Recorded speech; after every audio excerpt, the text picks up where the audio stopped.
పశ్యైతాం పాండుపుత్రాణాం ఆచార్య మహతీం చము వ్యూఢాం ద్రుపదపుత్రేణ తవ శిష్యేణ ధీమత.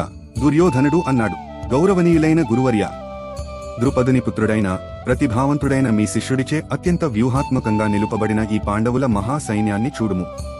తన అస్త్ర విద్యా గురువు ద్రోణాచార్యుడికి గతంలో ఆయన చేసిన తప్పుని యుక్తితో ఎత్తి చూపాడు దుర్యోధనుడు. ద్రోణాచార్యుడికి గతంలో ద్రుపద మహారాజుతో రాజకీయ వైరం ఉండేది. వైరంతో ఆగ్రహం చెందిన ద్రుపదుడు ఒక యజ్ఞం చేసి ద్రోణాచార్యుడిని సంహరించగలిగే పుత్రుడు కలగాలనే వరం పొందాడు. ఆ వరం ఫలితంగా ద్రుపదునికి ధృష్టద్యుమ్నుడు పుట్టాడు.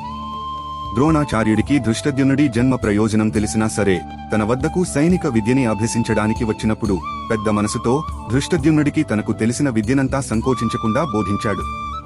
ఇక ఇప్పుడు యుద్ధంలో ధృష్టద్యుమ్నుడు పాండవ పక్షంలో సర్వ సైన్యాధిపతిగా చేరి ఉన్నాడు మరియు పాండవుల సేనావ్యూహాన్ని ఏర్పాటు చేసింది కూడా అతడే. ఆయన ద్రోణుడు గతంలో చూపిన కనికరమే ప్రస్తుత సంకట స్థితికి కారణమైందని తన గురువుగారికి సూచిస్తూ, ఇకనైనా ద్రోణాచార్యుడు ఇంకా మరింత కనికరం చూపించకుండా పాండవులతో యుద్ధం చేయాలని సూచిస్తున్నాడు దుర్యోధనుడు. Follow Gita and beyond far more.